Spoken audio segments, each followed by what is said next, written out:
નમસ્તે મિત્રો, તો આપ સૌનું ટેક ક્લાસરૂમ ચેનલ પરથી પ્રોફેસર રવિ પટેલ આપ સૌનું હાર્દિક સ્વાગત કરે છે.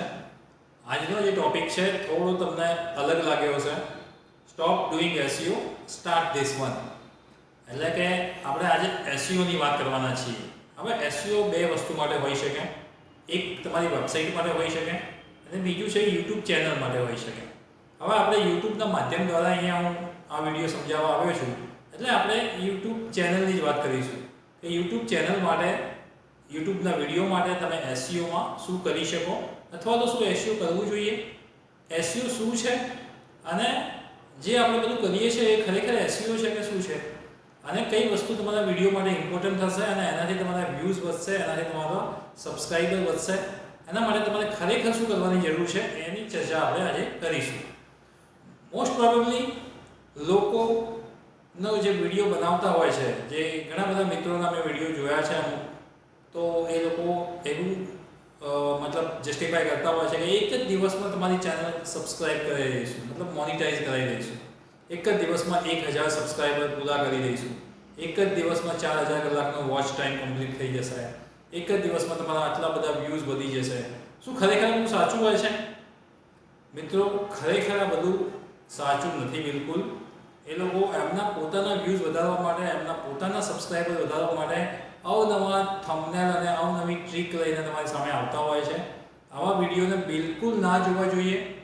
જે ઓથેન્ટિક વસ્તુ છે, જે ટેકનિકલ વસ્તુ છે એને જ ખરેખર તમારે જોવી જોઈએ. એટલે આજે આપણે જે પણ વાત કરીશું એ ટેકનિકલ વાત કરીશું અને એનાથી બેનિફિટ થશે એવી વાત કરીશું. તો એસઈઓ શું છે? એસઈઓ એટલે કે search engine optimization. Search engine એટલે કે ગૂગલ અથવા તો ગૂગલ જેવા ઘણા બધા સર્ચ એન્જિન છે. તો એસઈઓનો મતલબ એવો થાય છે કે ગૂગલે જે નિશ્ચિત કરેલું છે એના રૂલ્સ રેગ્યુલેશન એ પ્રમાણે તમારે કામ કરવું, એને આપણે એસઈઓ કહીએ છીએ. તો યુટ્યુબમાં પણ એના રૂલ્સ રેગ્યુલેશન છે કે યુટ્યુબમાં તમે જ્યારે પણ વિડીયો અપલોડ કરતા હોય, જ્યારે પણ કંઈ કન્ટેન્ટ લખતા હોય તો એના પણ અમુક રૂલ્સ અને રેગ્યુલેશન છે, તમારે એને ફોલો કરવાના છે. એસઈઓ એટલે કે બીજું અલગથી કંઈ વસ્તુ નથી. બીજી વસ્તુ હું અહીંયા એવું ક્લિયર કરવા માંગીશ કે SEO is not a one day or 1 month or a 1 year activity. એ કંઈ એક મહિનાની કે એક દિવસની કે એક વીકની યા એક વર્ષની એક્ટિવિટી નથી. SEO નો મતલબ એવો થાય છે કે જ્યાં સુધી તમારી YouTube ચેનલ લાઈવ છે ત્યાં સુધીની એક્ટિવિટી છે. મતલબ this is the daily activity. તમારે આ વસ્તુ ડેઈલી કરવાની છે. એવું નહીં કે મેં એક મહિના માટે SEO કરી દીધું પછી મારી ચેનલ ચાલી જશે, જોરદાર ચાલશે, એવું નથી. SEO is a daily activity. તમારે ગૂગલના જે રૂલ્સ રેગ્યુલેશન છે એને ડેઈલી તમારે એને એપ્લાય કરવાના છે. એના એ જે પણ ટેકનિક છે, ટૂલ છે, એને તમારે ડેઈલી યુઝ કરવાનું છે. એને એસઈઓ કહીએ છીએ. એસઈઓનો જે રિઝલ્ટ મળે છે એ પણ લોંગ ટર્મ મળે છે. એવું ક્યારેય નથી કે ભાઈ આ સેટિંગ્સ ઓન કરી દીધું અથવા તો આ કરી દીધું તો તરત વ્યૂ મળી જશે, તરત ઘણા બધા સબસ્ક્રાઈબર મળશે, એવું પણ નથી. તમારા એસઈઓ જે રિઝલ્ટ છે ધીમે ધીમે ગ્રેજ્યુઅલી અને ધીમે ધીમે એને ઇમ્પ્રુવમેન્ટ મળતું હોય છે અને બહુ સારું મળતું હોય છે. એક ટાઈમ એવો પણ આવશે કે ત્યાં તમને બહુ જ સારું રિઝલ્ટ મળશે, પણ એનું સ્પીડ જે છે ધીમે ધીમે હોય છે. એવું નથી કે એક જ દિવસમાં તમે બધું કરી લેશો. બધા જ વિડીયો જે લોકો બનાવે છે, જે લોકો ટ્રીક અપનાવે છે, બધા જ ખોટા છે. ચાલો તો આજે આપણે શેની વાત કરવાની છે તો મેં નીચે થોડું લખી પણ દીધું છે: ટાઇટલ, ડિસ્ક્રિપ્શન, થંબનેલ અને પ્લેલિસ્ટ. આ થોડા ઇમ્પોર્ટન્ટ વસ્તુ છે તો એની આપણે ડિસ્કશન કરીશું અને હું તમને એક્ઝેક્ટ કહીશ કે તમારે શું કરવાનું છે કે જેથી તમે વ્યૂ વધારી શકો લોંગ ટર્મ અને તમારો સબસ્ક્રાઈબર વધશે અને તમારું કામ યુટ્યુબ ચેનલ માટે થોડું આસાન થશે. હું અહીંયા યુટ્યુબ થંબનેલને બંધ કરું છું અને લાઈવ આપણી ચેનલ ઉપર આવી જાઉં છું. હવે અહીંયા તમે જોઈ શકો છો કે અમારી લાઈવ ચેનલ છે ટેક ક્લાસરૂમ. એનું નામ છે. ટેકનિકલી જે પણ વિડીયો છે એની વિશે આપણે વાત કરીએ છીએ. હાલ તમે જોઈ શકો છો તો 4300 જેવા આપણે સબસ્ક્રાઈબર છે. ચેનલ મોનિટાઈઝ થઈ ગઈ છે. 4000 સબસ્ક્રાઈબર એટલે બહુ મોટી સંખ્યા ના કહી શકાય, પણ તમે એપ્રોક્સિમેટ એની ઇન્કમ જોશો ને તો તમે અહીંયા જોઈ શકો $200 એટલે કે $200 પર મંથ અર્નિંગ ચાલુ છે. એ તમને અહીંયા વીડ આઈક્યુમાં બતાવે છે. 12000થી વધારે પર 7 ડેઝ એના વ્યૂઝ છે. એવરેજ વિડીયો લેન્થ છે 18 મિનિટની છે. અપલોડ ફ્રીક્વન્સી પર વીક 11 છે. સબસ્ક્રાઈબર 4000થી વધુ છે. પણ લાઈવ બધા જેટલા પણ સબસ્ક્રાઈબર છે, જેટલા પણ લોકો છે લાઈવ છે, એટલે એની ઇન્કમ પણ તમે સારી જોઈ શકો છો. તો આ બધું કઈ રીતે કરી શકાય છે? તો વિડીયો માટે ઇમ્પોર્ટન્ટ જે વસ્તુ છે એ તમે શું કરો છો, કોઈ પણ વિડીયો તમારે અપલોડ કરવો હોય તો અહીંથી તમે ક્રિએટમાં જાઓ છો અને વિડીયોને અહીંયાથી અપલોડ કરો. હવે જ્યારે પણ તમે વિડીયોને અપલોડ કરો તો તમારી પાસે બે વસ્તુ હોવી જોઈએ. એક તો શું છે કે થંબનેલ છે. તમે અહીંયા જોઈ શકો છો કે આ મારો થંબનેલ છે, એટલે એને ઓપન કરીશ એટલે જોઈ શકો છો આ થંબનેલ છે. તો થંબનેલ મેં રેડી રાખ્યો છે અને બીજું વસ્તુ સમજી લો કે આ વિડીયો છે, આ MP4 ફાઇલ છે. હવે આ થંબનેલનું જે ડિસ્ક્રિપ્શન છે, જે નેમ છે, શું લખ્યું છે મેં, stop doing SEO start this one. એને હું કોપી કરી લઉં છું, એનું નામ અહીંયા રીનેમ કરીને કોપી કરું છું અને આ જે મારો વિડીયો છે જે આપણે અપલોડ કરવાનો છે એને પણ રીનેમ કરી અને એ નામ બંનેનું સેમ કરી દઉં છું. આ એક ઇમ્પોર્ટન્ટ વસ્તુ છે. ઘણા બધા લોકો આને મિસ કરે છે અથવા તો આને એટલું ઇમ્પોર્ટન્ટ સમજતા નથી, પણ આ ખરેખર SEO માટેની સૌથી શ્રેષ્ઠ અને બહુ જ સારી વાત છે કે તમારું જે થંબનેલ હોય એનું નામ શું છે, તો એનું નામ મેં અહીંયા રીનેમ કરીને આપી દીધું છે stop doing SEO start this one. એટલે કે જે આપણું ટાઇટલ છે, જે આપણો વિષય છે એ જ નામ છે. અહીંયા MP4 ફાઇલ છે એનું પણ નામ શું છે, stop doing SEO start this one. આ વસ્તુ ક્યારે લોકો કરતા નથી. આ એક JPG ફાઇલ છે ને એક આ MP4 ફાઇલ છે, બંનેનું નામ સેમ આપ્યું છે અને બંનેનું નામ શું છે કે જે આપણું ટાઇટલ છે. તમે થંબનેલમાં જોશો તો એ પણ આપણું ટાઇટલ છે, કયું, stop doing SEO start this one. તો આ કરવાનું છે. એકચ્યુઅલી આને SEO તો ના કહી શકાય એમ ડાયરેક્ટલી, બટ આ બધી વસ્તુ બહુ ઇમ્પોર્ટન્ટ છે અને આ જ SEO છે ને આ જ એના રૂલ્સ રેગ્યુલેશન છે. જ્યારે પણ કારણ કે ગૂગલ એક બોટ છે, એક મશીન છે, એક રોબોટ છે, એ તમારા થંબનેલની ફાઇલ જે તમે અપલોડ કરી છે એને પણ ચેક કરે છે. એટલે એનું ફાઇલનું નામ શું છે એ પણ એટલું ઇમ્પોર્ટન્ટ છે.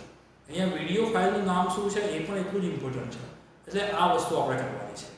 હવે અહીંયા જો આપણે સૌથી પહેલાં શું કરીએ છીએ, સિલેક્ટ ફાઇલ કરીએ છીએ અને અહીંથી જે આપણો વિડીયો છે કે જે હાલ મેં આપણે ફાઇલનું નામ ચેન્જ કર્યું, stop doing SEO start this one, એને અહીંયા અપલોડ કરું છું. હવે અહીંયા વિડીયો અપલોડ થાય છે. લાઈવ જ તમને સમજાવું છું કે કઈ વસ્તુ ઇમ્પોર્ટન્ટ છે. હવે સૌથી પહેલાં અહીંયા શું આવે છે, તો ટાઇટલ આવે છે. હવે ટાઇટલ જે છે એ તમારે કેટલા કેરેક્ટરનું હોવું જોઈએ, તો 100. અહીંયા તમને 100 YouTube લખ્યા છે કે 100 કેરેક્ટરમાં તમે ટાઇટલ મૂકી શકો. હવે હું મારી બાજુમાં YouTube ચેનલ પણ ઓપન કરી દઉં છું અને એમાં જે ટાઇટલ આપેલા છે એ આપણે અહીંયા જોઈએ છે. તો મારા જે ટાઇટલ છે એ ટાઇટલ ઉપર આપણે અહીંયા જઈએ. ઓકે, હવે આપણે અહીંયા ટાઇટલ ઉપર જઈશું તો અહીંયા જોઈ શકો કે નીચે મેં ટાઇટલ આપ્યા છે. અહીંયા how to screen record in HD for free easy tutorial. અહીંયા પણ ટાઇટલ આપ્યું છે, અહીંયા પણ ટાઇટલ જોઈ શકો છો. ઓકે, તો બધા ટાઇટલ જે છે એ ટાઇટલ્સ તમે જોઈ શકો છો કે મોસ્ટ પ્રોબેબલી કોઈ પણ ટાઇટલ કટ નથી થતું. અહીંયા જો અહીંયા ફૂલ સ્ટોપ સુધી છે ટાઇટલ, અહીંયા પણ ફૂલ સ્ટોપ સુધી છે, અહીંયા પણ ફૂલ સ્ટોપ સુધી છે ટાઇટલ, અહીંયા પણ જોઈ શકો છો. બધા ટાઇટલ તમે મોસ્ટ પ્રોબેબલી જોશો ને, આ જો આનું ટાઇટલ બહુ સારું છે, how to find jobs in LinkedIn. તો ટાઇટલ બ્રેક નથી થતા. એટલે કે અહીંયા હું 100 વર્ડ્સ એને કીધા છે, 100 કેરેક્ટર એને કીધા છે, એનો મતલબ એવો નહીં કે 100 કેરેક્ટર નાખી દેવા. 100 આપણો આ વિષય કયો હતો આજનો, તો અહીંયા હું પેસ્ટ કરી દઉં છું, stop doing SEO start this one. બસ આટલું ઇનફ છે, આટલું ઇનફ છે. અને કેટલા છે, 32 વર્ડ્સ, 32 કેરેક્ટરનું જ છે, પણ આટલું ઇનફ છે. કેમ કે તમે 60 વર્ડ કરતાં વધારે ટાઇટલ લખવા જશો ને તો એ કટ થઈ જશે. જોઈ શકો છો અહીંયા આ title, learn November AI in 2026 20 minutes with all new કરીને અહીંયા ટાઇટલ કટ થઈ ગયું છે. તો ટાઇટલ કટ થશે તો લોકોને રીડિંગ કરવામાં પ્રોબ્લેમ થશે, પ્રોપર એ રીડ નહીં કરી શકે, સમજી નહીં શકે કે આ ટાઇટલ શું છે. એની જગ્યાએ આ ટાઇટલ તમે જુઓ, how to find jobs in LinkedIn, perfect. Okay, તો ટાઇટલ તમે જ્યારે પણ લખો ત્યારે એવું તમે ના માની લો કે મારે 100 વર્ડ્સમાં જ લખવું છે, 100 કેરેક્ટરમાં જ લખવું છે, એવું નહીં માની લો. બહુ સિમ્પલ, સોફ્ટ અને સ્મોલ જ લખવાનું છે. એને 60 કેરેક્ટરથી ઓછું, 100 કેરેક્ટર સુધી જવાનું નથી, 60 કેરેક્ટરમાં કમ્પ્લીટ કરી દેવાનું છે. જો તમારે 100 કેરેક્ટર સુધી જવું પડે, બહુ લોંગ ટાઇટલ હોય, તો એવું આગળ રાખવાનું કે તમારું જે મેઇન કીવર્ડ્સ અને મેઇન વસ્તુ છે ને એ પહેલાં લખો તમે. અહીંયા જુઓ, બીજી વસ્તુ, જ્યારે પણ ટાઇટલ લખો છો ત્યારે 1-2 વર્ડ્સ છે એમાં એ તમે કેપિટલ રાખી શકો છો. અહીંયા જો સ્ટોપ છે, સ્ટાર્ટ છે અને SEO છે, આ ત્રણ વસ્તુ કેપિટલ છે.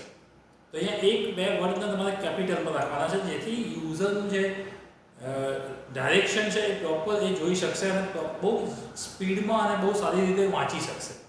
હવે ફક્ત ટાઇટલ એક ઇમ્પોર્ટન્ટ નથી, ટાઇટલની સાથે સાથે તમે અહીંયા નીચે જોશો તો ડિસ્ક્રિપ્શન છે. હવે ડિસ્ક્રિપ્શનમાં હાલ ઓટોમેટિક લખાઈને કંઈક આવ્યું છે, એ ઓટો મેટિક હોય છે, મતલબ કે એ મારા દરેક વિડીયોમાં આ બાય ડિફોલ્ટ આવશે. એ કઈ રીતે આવે છે એ પણ હું તમને બતાવું, પણ એ પહેલાં આપણે ચલો એ જોઈ લઈએ પહેલાં. તો અહીંયા તમારે ક્યાં જવાનું છે? સેટિંગ્સમાં જવાનું છે. અહીંયાથી હું YT સ્ટુડિયોમાં જઉં છું અને YT સ્ટુડિયોમાં જઈ અને અહીંયા આપણે સેટિંગ્સમાં જવાનું છે અને સેટિંગ્સમાં તમે જોશો અપલોડ ડિફોલ્ટ્સ.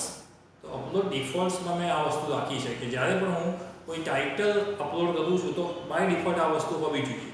હું પહેલાં આને પાછળ લગાવતો હતો તો બાય ટેક ક્લાસરૂમ પ્રોફેસર રવિ પટેલ. તો એ તમે નાનકડું કોઈ તમારું ચેનલનું નામ હોય તો ત્યાં તમે લગાવી શકો. ડિસ્ક્રિપ્શન જોશો તો ડિસ્ક્રિપ્શન તમે જોવા અહીંયા મારા જે સોશિયલ મીડિયા લિંક છે એ લિંક મેં અહીંયા અટેચ કરેલી છે. એટલે બાય ડિફોલ્ટ આ વસ્તુ દરેક ડિસ્ક્રિપ્શનમાં આવી જશે. એટલે આ વસ્તુ જો તમે બાય ડિફોલ્ટ લગાવી હોય ને તો તમે અહીંયા લખી શકો છો. વિઝિબિલિટી બાય ડિફોલ્ટ પબ્લિક રહેશે અને અહીંયા મેં ટેગ પણ અહીંયા એડ કર્યા છે ઘણા બધા, તમે જોઈ શકો છો. તો આ રીતના તમારા રિલેટેડ ટેગને પણ તમે અહીંયા એડ કરી શકો છો. તો આ પણ તમારા માટે થોડું હેલ્પફુલ થઈ જશે. હવે હું અહીંયા પાછો આવું છું. અહીંયા ડિસ્ક્રિપ્શનની વાત કરીએ. હવે ડિસ્ક્રિપ્શન કઈ રીતે લખવું એ તમને બહુ ઇઝી સમજાવી દઉં. તમારું ટાઇટલને કોપી કરવાનું છે, ચેટ જીપીટીમાં જવાનું છે, કારણ કે ઘણી બધી વસ્તુ તમારે ઓટોમેટ કરવી પડશે. કારણ કે બધી જ વસ્તુ તમે મેન્યુઅલ કરશો ને તો ઇટ ટેક્સ મોર ટાઈમ. એટલે હું અહીંયા પેસ્ટ કરું છું. ટાઇટલને પેસ્ટ કર્યું અને ખાલી પાછળ લખી દઉં છું need detailed description for YouTube video, need detailed description for YouTube video with hashtags. બસ તમારે આટલું જ કરવાનું છે અને તમને બહુ જ સારું ડિસ્ક્રિપ્શન અહીંયા મળી જશે. Stop doing SEO the old way, start this one strategy instead. તમે જોઈ શકો છો બહુ સારું એને આખું પરફેક્ટ એને ડિસ્ક્રિપ્શન લખીને આપી દીધું છે વિથ હેશટેગ. પાછળ નીચે તમે હેશટેગ પણ જોઈ શકો છો. તમારે શું કરવાનું છે? આની કોપી જ કરી લેવાની છે અને ડાયરેક્ટ અહીંયા શું કરવાનું છે? તમારું જે ડિસ્ક્રિપ્શન પાર્ટ છે ત્યાં તમારે સીધું પેસ્ટ કરી દેવાનું છે. અહીંયા તમારે સીધું પેસ્ટ કરી દેવાનું છે. હવે તમે જોઈ શકશો અહીંયા પેસ્ટ થઈ ગયું છે. ઓકે, તમારે અહીંયા સ્ટાર છે અને એ બધું તમારે ડિલીટ કરવું હોય તો તમે અહીંથી એને ડિલીટ કરી શકો છો. એ વસ્તુ અહીંયા ડિલીટ કરી શકો છો. ઓકે, હવે ડિસ્ક્રિપ્શન લખાઈ ગયું છે. હવે ડિસ્ક્રિપ્શનમાં બીજી કઈ વસ્તુ એડ કરવી એ તમને કહી દઉં.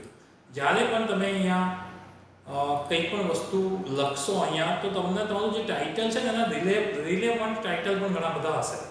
તો અહીંયા હું એને કોપી કરું છું મારા ટાઇટલની, અહીંયા પેસ્ટ કરું છું અને અહીંયા એક બીજી વસ્તુ લખી છું. I need 5 related titles for this video. તો એના 5 રિલેટેડ ટાઇટલ્સ પણ તમને આપી દેશે. તમે જોઈ શકો છો બોનસ વાયરલ ટાઇટલ્સ છે, આ બધા ટાઇટલ્સ છે. તો એ બધા ટાઇટલ્સને પણ તમે કોપી કરી શકો છો અને તમારું જે ડિસ્ક્રિપ્શન છે એની નીચે અહીંયા તમારે મૂકી દેવાનું છે. એટલે આ બધી વસ્તુ જે છે ને સર્ચમાં આવી શકે છે. આને રિયલ SEO કહેવાય છે, ટેકનિકલ SEO કહેવાય છે. તો શોર્ટ એન્ડ સ્વીટ નામ 60 કેરેક્ટરની અંદર લેવાનું છે કારણ કે પ્રોપર વાંચી શકે. અહીંયા ડિસ્ક્રિપ્શન તમારું બહુ સારી રીતે આવી ગયું છે કારણ કે 6 અલગ અલગ ટાઇટલ્સ મૂક્યા છે આપણે પ્રોપર જે સર્ચેબલ હોય. નીચે પ્રોપર એના હેશટેગ પણ આવી ગયા છે અને બાય ડિફોલ્ટમાં આપણે જે પણ વસ્તુ છે એ પણ અહીંયા નીચે તમને દેખાય છે. એટલે તમારું ડિસ્ક્રિપ્શન અહીંયા બહુ સારી રીતે લખાઈ ગયું છે. હવે વાત છે થંબનેલની. તો થંબનેલ્સ કેવો હોવો જોઈએ એ તમને ખ્યાલ જ છે. તમે અહીંયા જોઈ શકો છો થંબનેલમાં તમે પોતાનું બ્રાન્ડિંગ કરતા હોય, તમારી એક ફેસ વેલ્યુ હોય તો તમે પોતાનો ફોટો મૂકી શકો છો. શોર્ટ એન્ડ સ્વીટ અને સ્મોલ વર્ડ્સનું ટાઇટલ હોય છે. 2 કે 3 કે 4 મેક્સિમમ વર્ડ્સથી તમારું થંબનેલ કમ્પ્લીટ કરવાનું છે. અહીંયા તમે જોઈ શકો છો હજુ થોડા વર્ડ્સ વધારે છે. આનાથી પણ ઓછા વર્ડ્સમાં જો મૂકી શકાતું હોય તો મૂકી શકાય છે. અહીંયા જે પણ મોટા જે 2 મેઇન ટાઇટલ છે એ 2-3 વર્ડમાં જ છે, 4 વર્ડ છે ટોટલ. તો આ રીતે તમે થંબનેલ બનાવી શકો છો. તો અહીંયા તમારે થંબનેલને યુઝ કરવાનું છે આ રીતે. તો થંબનેલ્સ પણ એડ થઈ જશે. અહીંયા પ્લેલિસ્ટ બહુ ઇમ્પોર્ટન્ટ છે. પ્લેલિસ્ટ બહુ ઇમ્પોર્ટન્ટ છે. કેમ કે પ્લેલિસ્ટનો મતલબ શું થાય છે કે તમારા જે વિડીયો તમે જે બનાવો છો એ તમે સ્પેસિફિક ટોપિક્સ ઉપર બનાવો છો. એક્ઝામ્પલ તરીકે useful website for college student. તો એનામાં મેં 10 વિડીયો બનાવ્યા છે તો એનું એક લિસ્ટ અલગ હોય. એઆઈ પ્લેટફોર્મ્સના મેં 10-15 વિડીયો બનાવ્યા છે તો એનું એક લિસ્ટ અલગ હશે. HTML ઉપર મેં 5-7 વિડીયો બનાવ્યા છે તો એનું લિસ્ટ અલગ હશે. મેટા એડ્સ પર મેં વિડીયો બનાવ્યા છે તો એનું એક પ્લેલિસ્ટ અલગ હશે. એટલે અહીંયા પ્લેલિસ્ટ તમારે બનાવવું જરૂરી છે. તમે અહીંયા જોઈ શકો છો કેટલા બધા પ્લેલિસ્ટ છે. જ્યારે હું એઆઈનો વિડીયો બનાવું છું ત્યારે આ વસ્તુ ક્લિક કરું છું. જ્યારે વેબસાઇટ રિલેટેડ કોઈ વાત કરું છું તો આને હું ક્લિક કરું છું. ડિજિટલ માર્કેટિંગની વાત કરું છું ત્યારે આ પ્લેલિસ્ટનો યુઝ કરું છું. મતલબ કે તમારો જે સ્પેસિફિક વિડીયો છે એ પર્ટિક્યુલર પ્લેલિસ્ટમાં સ્ટોર થઈ જશે. એટલે જ્યારે પણ કોઈને યુટ્યુબ ઉપર જઈને તમારો વિડીયો જોવો હશે તો એ પ્લેલિસ્ટ ઉપર ક્લિક કરશે ને એટલે એના રિલેટેડ બધા જ વિડીયો એને દેખાશે. એક્ઝામ્પલ તરીકે ડિજિટલ માર્કેટિંગ પ્લેલિસ્ટ ઉપર જાય છે તો મારા 7-8 વિડીયો ડિજિટલ માર્કેટિંગ ઉપર છે તો એને બધા સિરીઝમાં દેખાશે 1 2 3 4 5 6. એસઈઓની અલગ સિરીઝ છે તો મેટા એડ્સની અલગ સિરીઝ છે તો એ પણ ત્યાં દેખાશે. અહીંયા જોઈ શકો છો મેટા એડ્સનો પણ આપણો એક પ્લેલિસ્ટ છે. તો પ્લેલિસ્ટ બનાવવું જરૂરી છે. અલગ અલગ કેટેગરીઝના તમે 10-15 પ્લેલિસ્ટ બનાવો અને એ વિડીયો એ પ્લેલિસ્ટની અંડરમાં જ તમારે એને અપલોડ કરવાનો છે. તો અહીંયા આપણે YouTube ગાઈડલાઇન્સ રિલેટેડ આ વાત છે તો અહીંયા તમે જોઈ શકો છો કે YouTube ગાઈડલાઇન્સ 2026 તો હું આ સિલેક્ટ કરીશ અને ડન કરીશ અને પછી હું આગળ નેક્સ્ટ કરી અને પછી એને કમ્પ્લીટ કરીશ. તો આજના વિડીયોમાં આમ જોવા જઈએ તો બહુ સિમ્પલ વસ્તુ મેં તમને શીખવાડી છે પણ આ 4-5 વસ્તુ જે છે એ યુટ્યુબના વિડીયો માટે ગ્રો માટે બહુ જ ઇમ્પોર્ટન્ટ છે. Title, description, thumbnail and playlist. તો આ 4 વસ્તુ મેં જે પ્રમાણે કહી છે એ પ્રમાણે જો તમે કરશો અને રેગ્યુલર કરશો તો એની ઇફેક્ટ ઓલવેઝ 90 દિવસમાં તમને દેખાઈ જશે. 90 દિવસ તમારે આ વસ્તુ કરવાની છે. 90 દિવસ સુધી તમારે કન્ટિન્યુ આ પ્રેક્ટિસ કરવાની છે. પછી તમે જોજો જ્યારે એવો ટાઈમ આવશે કે ત્યાં તમારી ચેનલ ક્લિક થઈ જશે અને તમને સારા એવા વ્યૂઝ મળશે, સારા એવા સબસ્ક્રાઈબર મળશે અને તમે ગ્રો કરી શકો છો બહુ સારી રીતે. અને આ ટેકનિકલ વસ્તુ છે, આ કોઈ ટ્રીક નથી. આ ગૂગલે સજેસ્ટ કરેલી વસ્તુ છે અને ગૂગલ આને રેકમેન્ડ કરે છે, ગૂગલ આને ફેવર કરે છે. એટલા માટે આપણે આ વસ્તુને તમને કહી છે અને હું પણ આ જ વસ્તુને ફોલો કરું છું અને મને બહુ શોર્ટ ટાઈમમાં રિઝલ્ટ સારું મળ્યું છે. અને હું પોતે પણ એસઈઓમાં બહુ સારું એવું રિસર્ચ કરું છું. મારો મેઇન વિષય એસઈઓ અને ડિજિટલ માર્કેટિંગ છે. એટલે આ વસ્તુ કરવી જરૂરી છે અને લોંગ ટાઈમ સુધી કરવી જરૂરી છે. એવું નહીં કે હું તમને કહું છું કે આ 4 વસ્તુ કરી દો તમને 15 દિવસમાં જ રિઝલ્ટ મળશે, એવું નહીં. It's a long term activity. આ તમારે કન્ટિન્યુઅસ કરવી પડશે અને જેવી તમે કન્ટિન્યુઅસ કરશો ને તો ચોક્કસ રિઝલ્ટ મળશે. તો મિત્રો અહીંયા સુધી રાખું છું વિડીયોને. જો આ વિડીયોથી કંઈ પણ તમને સારું લાગ્યું હોય તો વિડીયોને લાઇક અને સબસ્ક્રાઇબ જરૂર કરજો. ચેનલને સબસ્ક્રાઇબ કરશો જેથી તમને આગામી સમયમાં જે પણ ટેકનિકલ્સ વિડીયો અને એઆઈ રિલેટેડ જે પણ વિડીયો આવશે એ તમે સારી રીતે નોટિફિકેશન મળી જશે અને તમે એને જોઈ શકશો. So thank you friends.